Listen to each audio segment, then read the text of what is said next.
Assalamu alaikum wa rahmatullahi wa barakatuh, and welcome back to the Halal vs Haram series. In this series, we aim to cover popular yet controversial topics in the world of business and finance from an Islamic perspective so that we can expose the truth. Halal or haram? There's so many young Muslim entrepreneurs out there who are hustling and grinding day in, day out, but they don't actually stop and think whether what they're doing is actually halal. And in this series, we aim to clear everything up. Today's topic is slightly different to the previous ones. We're going to be discussing the red pill movement. The red pill ideology has taken over the internet, especially over the last few years, with the rise of big names like Hamza, Sneeko, Zerka, Andrew Tate, and many more. Basically, the red pill movement is an ideology which is anti-feminism. In a world that aims to weaken men and decrease their testosterone while simultaneously encouraging women to adopt a more masculine role, the red pill ideology stands strongly against this. The aim is to educate young men and guide them back to their true masculine state. Now, a lot of the viewpoints of red pill actually align with stuff from Islam, and that's how Andrew Tate was actually able to amass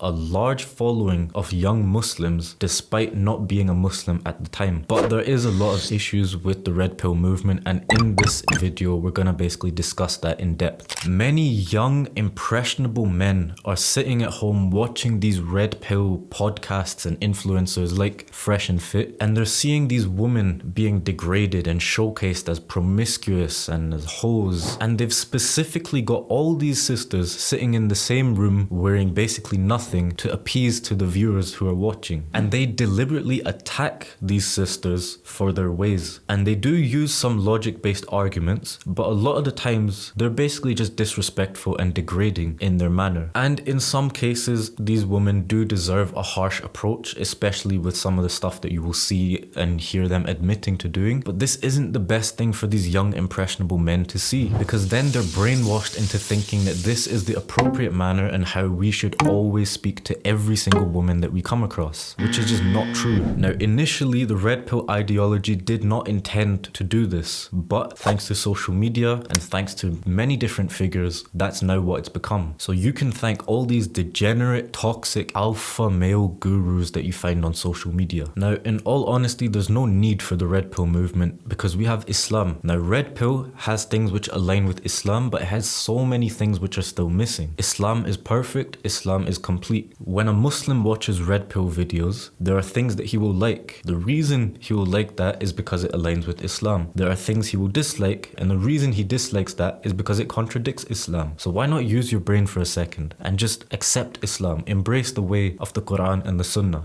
Don't try to learn and get your morals from some random gurus on the internet. Instead, look at the Prophet ﷺ and strive to emulate his character in every way possible as best as you can. That's the real alpha male. The red pill gurus are nowhere near the kind of role models that we need for our young Muslim brothers. And the whole ideology just has way too many flaws for it to be taken seriously. Avoid the red pill and take the Islam pill. You can check out the rest of the halal versus haram videos by first liking the video and subscribing, and then head to my channel and you'll find everything organized in a playlist for your viewing. And if there's any other topics that you want to see covered, just leave a comment below and inshallah we'll get back to every single one of you.